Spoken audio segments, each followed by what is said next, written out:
Nouvelle édition sur l'ORTB. Bonsoir à tous. Voici les titres de ce 20h. La construction des bâtiments à R+2 en milieu résidentiel urbain au Bénin, c'est une décision du gouvernement. Qu'en est-il sur le terrain, assure le magazine de Ghislain Poguet dans une dizaine de minutes.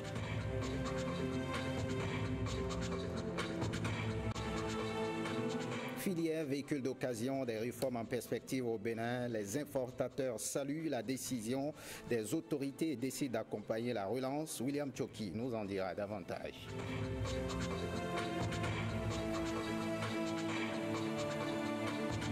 L'anglais, la bête noire des apprenants au Bénin, la deuxième langue vivante, peine à s'intégrer dans le langage quotidien des élèves apprenants face aux défis de l'anglais, c'est assure dans ce 20h.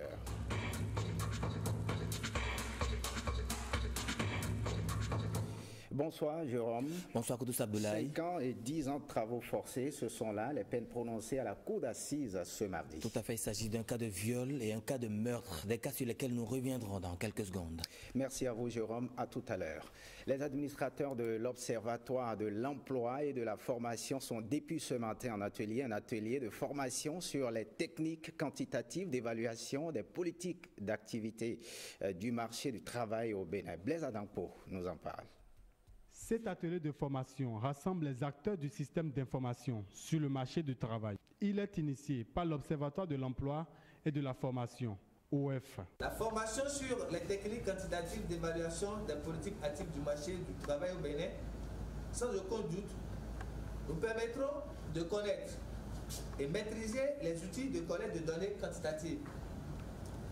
Nous familiariserons avec l'utilisation des techniques de collecte des données quantitatives, outiller les cadres de l'OF et les membres du système de formation à l'utilisation des techniques d'évaluation d'impact des politiques d'emploi.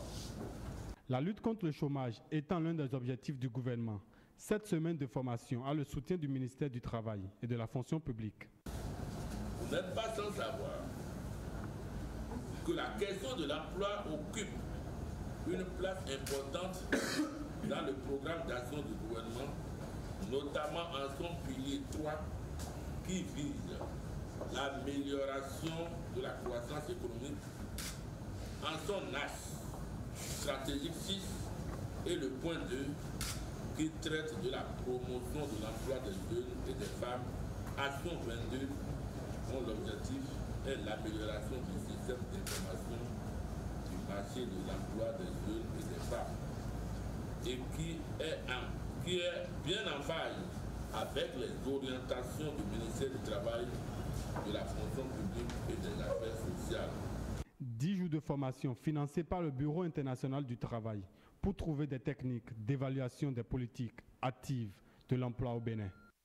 Direction le port autonome de Cotonou, on estime à plus de millions le nombre d'individus vivant de la filière véhicules d'occasion au Bénin, sans compter les expatriés. Depuis quelques années, elle est confrontée à d'énormes difficultés au point de la faire disparaître. Compte tenu de son importance dans l'économie nationale, les autorités ont décidé de la ressusciter à travers plusieurs réformes, une démarche approuvée par les importateurs. Ils font même des propositions pour accompagner la relance. William Tchoki nous en parle. Au temps fort de la filière, selon les importateurs, plus de 30 000 véhicules étaient débarqués au port autonome de Cotonou par mois. En novembre et décembre 2016, la filière a atteint son plus bas niveau. À peine 2000 véhicules atterrissent en terre béninoise. Le Naira, la monnaie nigérienne en chute drastique, en est la principale cause. Pour la plupart, les clients viennent de l'Est, de notre voisin de l'Est. Et comme leur pouvoir, leur monnaie était faible, ils dépensaient, disons, en un moment donné, ils dépensaient même 3 fois ce qu'ils dépensaient pour prendre un véhicule. Quand on voyait un navire venir au quai aujourd'hui, si ça passe 700 véhicules, vous avez 600 véhicules, 800 véhicules. Or, avant, quand le navire vient 10 000 véhicules, on a 10 000 chauffeurs cette nuit-là qui fait le transfert. Ces 10 000 chauffeurs, c'est des Béninois. La suite de ceci, c'est une mévente généralisée, la perte d'emploi, surtout au niveau des gestionnaires de parcs. Plus grave, les importateurs étrangers ont dû faire leurs valises. Je pense qu'il y a environ 3 000 Libanais qui ont déjà fermé la baraque, ils sont rentrés chez eux. Le désarroi s'est emparé de la filière, mais très vite, le gouvernement, à travers la douane béninoise, va décider de redonner souffle à l'activité. Il y a eu des actions qui ont été menées par la douane béninoise envers la douane nigériane et au vu des accords bilatéraux qu'il y a eu entre ces deux administrations, je peux dire qu'on a bon espoir que les choses peuvent avancer. Aujourd'hui, nous dirons qu'en ce qui concerne nous, qui sommes les techniciens, nous avons pu nous entendre sur un minimum. Il nous reste plutôt qu'aux politiques de prendre cette décision pour qu'effectivement on puisse donner ces véhicules aux collègues nigérians. Les importateurs approuvent cette bonne foi qu'affichent les autorités à divers niveaux, mais réclament mieux. Si on est vraiment associé à toutes les rencontres, aux réunions, à les décisions, nous sommes de la filière. Nous avons été à l'école avant de rentrer dans la filière. Nous ne sommes pas des tarés. Nous savons ce que nous voulons et ce qu'il faut pour cette filière. Eh bien, je constate quand même qu'il y a une volonté vraiment affichée du gouvernement de nous accompagner. Et puis, je pense que c'est bien vu par le gouvernement, étant entendu que le gouvernement est en train de saisir l'occasion pour anticiper sur la reprise. Le fameux barème de l'arrêté 044 qui nous a vraiment traqué pendant des années et que cette fois-ci, le régime a décidé de toiletter ça. Je jure qu'avec ce que nous sommes en train de proposer, on va faire beaucoup mieux et beaucoup mieux pour que enfin cette filière qui a tant donné à notre pays puisse reprendre vie. Elle était agonisante, la filière des véhicules d'occasion noyée dans un océan de difficultés. Aujourd'hui, ces différents acteurs, y compris l'État, ont trouvé la bonne bouée de sauvetage. Le Nigeria, de son côté, montre des signes d'ouverture. Un ensemble d'ingrédients qui fait dire qu'après la pluie, il y aura le beau temps. Un tour sur nos routes. Les travaux sur la route Komé-Lokosa-Dogbo peuvent maintenant se poursuivre au niveau de l'arrondissement de Sé, commune de Houéogbe. Depuis le 21 mars dernier, l'entrepreneur Ebomaf a tout arrêté de ce côté à cause des populations qui ont émis des doléances qui ne sont pas prises en compte. En vue d'un point d'accord, le directeur général des infrastructures a tenu une séance avec les différents acteurs, Cyprien Lokosso et Évariste Maou. Nous en parlons. Nous allons revenir sur cet élément dans notre édition de 23h. On enchaîne avec cet élément. Le Conseil des ministres du 22 mars 2017 a décidé de la mise en œuvre de la mesure liée à la limitation à 2 niveaux des bâtiments dans les zones résidentielles. À ce sujet, la télévision nationale a tendu le micro à des spécialistes du domaine. Justin Kogué nous en parle à travers ce magazine. Regardez.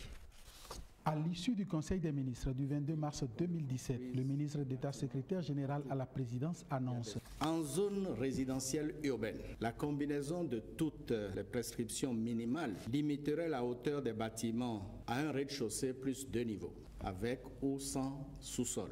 Quels seraient les impacts de la mesure sur les techniciens du bâtiment et leur métier? Quelles conséquences pour les populations, les acteurs du domaine du bâtiment et des travaux publics? Nous explique la notion de la zone résidentielle. Qu'est-ce qu'on appelle zone résidentielle dans une ville?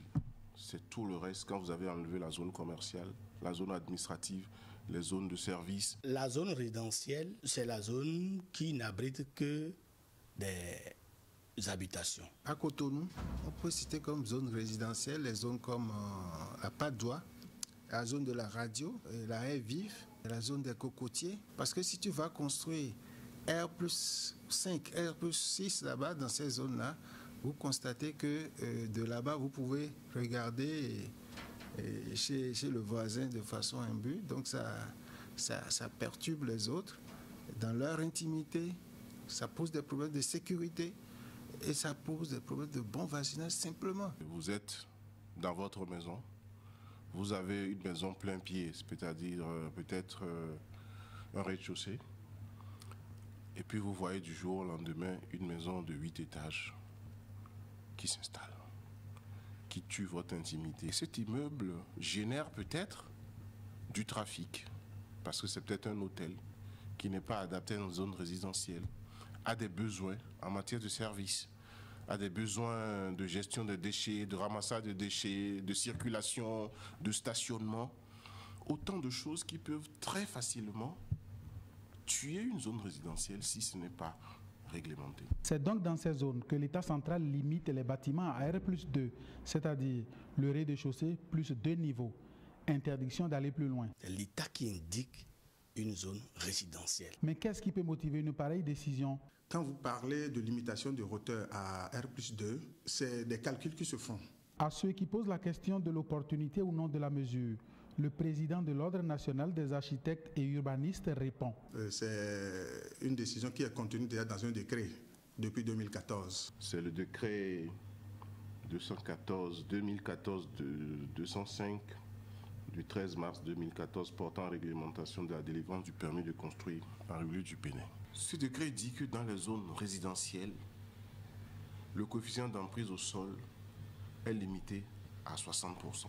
Ce que nous appelons emprise au sol, ça veut dire que si vous avez un terrain de 500 mètres carrés, la surface de votre bâtiment sur le terrain ne peut pas dépasser 60%. Le coefficient d'occupation du sol ne doit pas dépasser 1.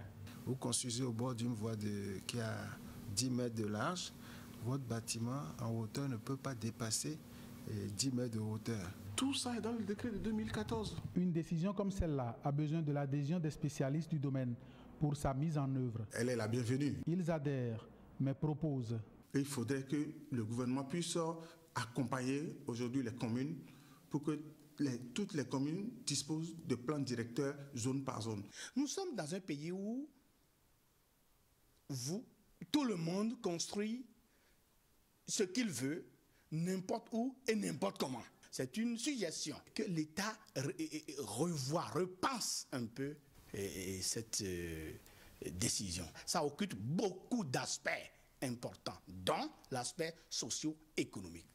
On peut inviter le gouvernement à essayer de déclencher certaines zones qui aujourd'hui sont devenues des zones extrêmement chères. Moderniser les villes, assainir le cadre de vie, penser aux propriétaires terriens qui investissent leurs économies. Ne faut-il pas chercher le juste milieu pour le bonheur de toutes les Béninoises et de tous les Béninois? La question reste posée. Direction la Cour d'appel de Cotonou, mais avant cette transition.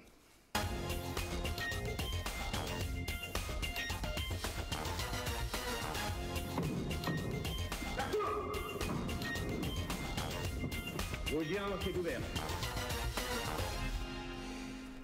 Eh bien, à la Cour d'appel ce mardi, 2 prévenus ont été fixés sur leur sort ce jour. Le premier, Arnaud Bertin Avossé, il écope de 5 ans de travaux forcés pour avoir commis un meurtre sur son frère Victorin Avossé. Quels sont les faits, Jérôme?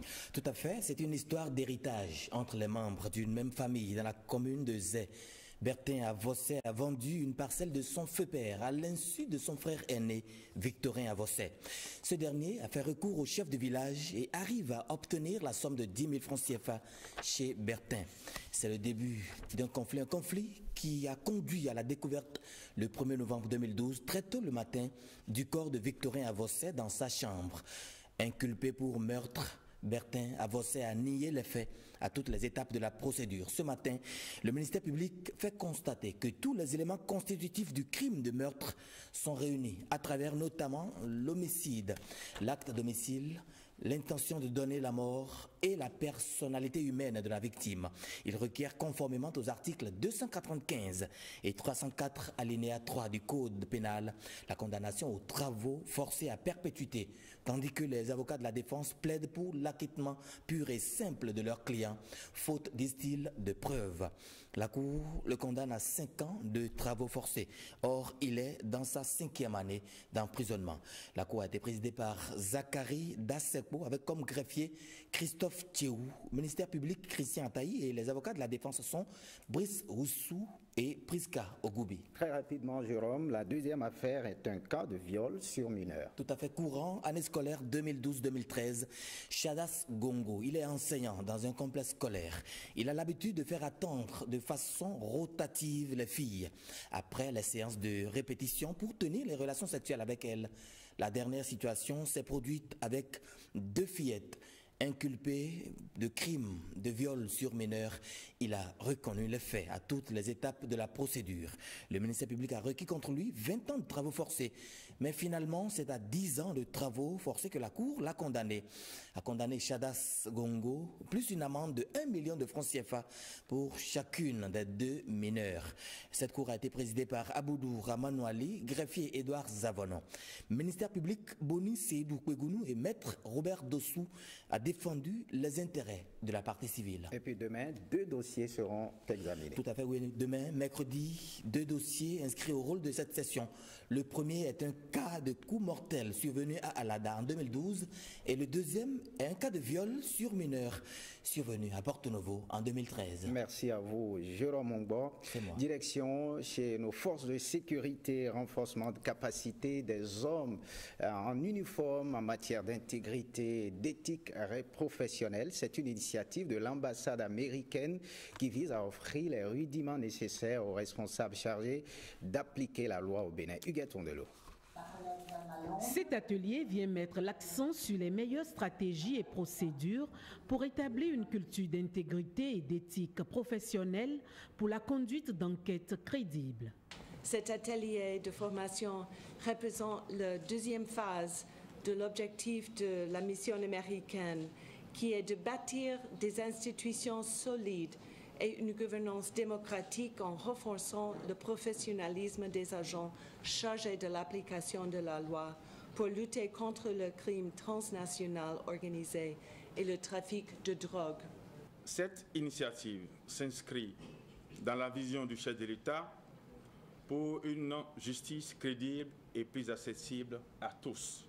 Le ministère de l'Intérieur et de la Sécurité publique félicite le département de la justice des États-Unis et encourage le programme EasyTap dans ses actions de formation des différents acteurs de la chaîne judiciaire au Bénin. Cette formation de 4 jours sera conduite entre autres par les experts du FBI et ceux du Bureau des responsabilités professionnelles. Une manière d'offrir aux cadres et responsables chargés de l'application de la loi au Bénin les outils nécessaires pour définir de meilleures stratégies. Inauguration ce samedi dans la commune de Kovè du siège de l'arrondissement de Zoba. L'objectif est de mettre à la disposition des travailleurs et autres usagers un cadre de travail adéquat. Gilles Danso, Aurel Aplogan. C'est ce bâtiment qui abrite désormais le siège de l'arrondissement de Zoba dans la commune de Kovè. Un bon cadre de vie pour de meilleurs résultats. Le développement à la base répond à cette logique. Une initiative bien appréciée. À l'élaboration du budget primitif 2016, le premier adjoint au maire avait plaidé le cas de notre arrondissement. C'est ainsi que le budget 2016 a pris en compte la construction du bureau d'arrondissement de Zoba, d'où la cérémonie de ce jour. Je vous demande d'ovationner l'esprit de clairvoyance de votre fils, Auguste Ayoun-Rin. Une action de développement à encourager. Le bâtiment que nous inaugurons aujourd'hui est une infrastructure de type rez-de-chaussée extensible à R+1. Nous avons au sein de ce bâtiment un grand hall qui sert en même temps de salle d'attente pour le chef d'arrondissement. Nous avons une salle de conférence, nous avons un secrétariat, un bureau pour les CV, un bureau pour les archives, des bureaux pour des extensions futures et des toilettes modernes. L'ensemble du bâtiment couvre une superficie de 230 mètres carrés environ pour un coût total de 37 millions TCC, entièrement financé par les ressources du FADEC. Le bonheur et la fierté sont ici partagés par tous. Et je suis très heureux d'avoir autour de moi des gens très ambitieux, des gens intelligents, des gens qui réfléchissent effectivement pour qu'on arrive au bout de cet idéal commun qui est le développement de Kovè. Je remercie tous les conseillers communaux pour les efforts qu'ils sont en train de fournir pour qu'on arrive effectivement, même si nous n'arrivons pas à trop faire, qu'on fasse une petite différence. Monsieur Premier Adjoint au maire, Ayoun Auguste, je te remercie sincèrement pour cette initiative. Les locaux seront à coup sûr bien entretenus pour le bonheur de tous. Le Bénin célèbre tous les 15 avril la journée nationale de l'hygiène et de l'assainissement. La 10e édition, celle de cette année, a été officiellement lancée sur la terre des Huehuadjavi à Bomé. Campagne de salubrité, dons de matériel et discours de sensibilisation à l'endroit des populations ont été les temps forts de la cérémonie officielle. Emerida Poinsoton nous en dit plus.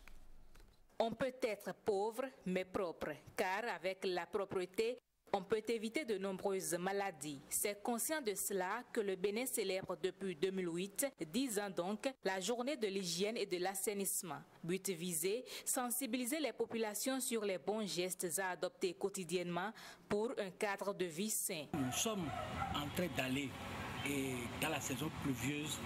Il faut éviter surtout la défécation à l'air libre, car les eaux de ruissellement drainent tous ces déchets et qui constituent un danger. Et c'est les maladies diarrhéiques, surtout le choléra, qui va sévir. Ce que je ne souhaite pas cette année, pendant cette saison pluvieuse. Les maladies d'origine hydrique, le coût de la prise en charge dans notre pays pèse 50 milliards de francs CFA par an. La mise à disposition des populations béninoises actuellement marginalisées des points d'eau et leur accompagnement pour la réalisation des dispositifs adéquats d'évacuation d'Esteta est une nécessité absolue et urgente. Pour les partenaires techniques et financiers du secteur eau et assainissement, les Pays-Bas, la question de l'hygiène et de l'assainissement doit être une bataille de tous les jours et ils réaffirment leur engagement à poursuivre le combat aux côtés de l'État béninois. Les partenaires techniques financiers sont engagés à accompagner le gouvernement du Bénin et les autres acteurs du secteur dans l'atteinte des objectifs en matière d'hygiène et assainissement. Les financements engagés par les bailleurs montrent que cette volonté est vraiment effective. Mais l'assainissement de notre cadre de vie commence par nous-mêmes. Pour marquer la célébration et rester dans le thème de cette année qui s'intitule « Hygiène et assainissement, gage de la prévention des maladies transmissibles », du matériel d'assainissement et des dispositifs de lavage des mains ont été offerts aux écoles et centres de santé de la commune d'Abomey. Matériel qui ne doit pas être enfermé dans les magasins, mais qui doit plutôt servir à sauver des vies. On marque un arrêt dans nos écoles. L'anglais, une deuxième langue vivante dans le système éducatif béninois. Elle s'impose dans un univers purement francophone. Malgré ses atouts, l'anglais peine à s'intégrer dans le langage quotidien des apprenants. Les apprenants face aux défis de l'anglais, c'est à travers ce reportage de Awa Sherif et Dine Bouraïma. Dans cet univers didactique béninois où le système éducatif reste essentiellement francophone, la langue de Shakespeare peine à s'imposer. La plupart des apprenants découvrent l'anglais à partir du secondaire. Du coup, enseignants et élèves peinent à s'adapter à ce bilinguisme. L'anglais, proprement dit, a commencé cette année et ils sont venus avec quelques difficultés langagières, la prononciation, mais nous allons de corriger tout cela afin qu'ils soient habitués à la meilleure prononciation et ne pas avoir trop de difficultés, n'est-ce pas, en anglais les années à venir. La difficulté que j'ai souvent en anglais, c'est le fait de prononcer les mots. Il y a des fois que je ne comprends pas ce que le monsieur dit. C'est la première fois que je viens en 6e pour faire l'anglais. Je sais dire les nombres comme 55, 56. Et d'autres encore. Dès la classe de 3e jusqu'en terminale, les difficultés varient d'un apprenant à un autre. À l'écrit, les apprenants s'en sortent pas mal. Il reste bien des lacunes à combler à l'oral. La majorité des élèves, quand ils se lèvent, on leur pose des questions. Ils ont tendance à répondre beaucoup plus en français qu'en anglais. Et très souvent, quand on fait le cours en anglais, la majorité a du mal à comprendre. Et quand ils se lèvent là, ils vous disent « s'il vous plaît monsieur » ou alors « s'il vous plaît madame », j'aurais préféré répondre en français plutôt qu'en anglais. Parfois que je ne m'exprime pas bien, parfois je m'exprime bien. J'utilise des dictionnaires anglais pour voir des mots que je ne comprends pas. Ça aussi, ça m'aide beaucoup. J'ai un peu de difficulté à parler l'anglais. Mais en apprenant et en travaillant avec la madame, j'améliore un peu en anglais. Oui, je pense continuer en anglais parce que je constate que dans les autres pays, l'anglais, sans l'anglais, le pays n'est plus un peu développé. L'anglais, l'une des langues les plus parlées au monde, semble s'imposer au système éducatif béninois au regard de l'opportunité qu'elle offre avec la proximité du Nigeria. Les responsables d'établissements scolaires en sont conscients et envisagent une alternative. On a privilégié l'expression orale et dans les différentes classes maintenant, donc il y a l'épreuve orale qu'on déroule pour les apprenants. Et au niveau des examens aussi, cela existait au BPC. Mais cette fois-ci, c'est beaucoup plus corsé. Ce n'est plus la formalité qu'on remplit simplement.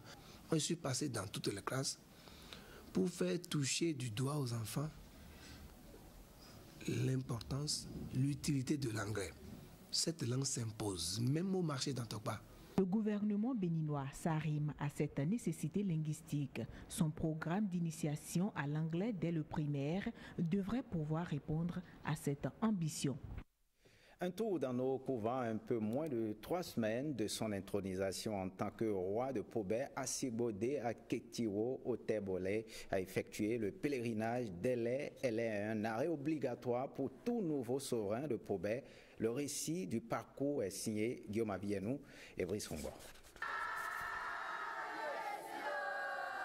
Première sortie du nouveau roi de Pobé, Assibodé Adekiwo Otebole, depuis sa désignation 3 mois plus tôt.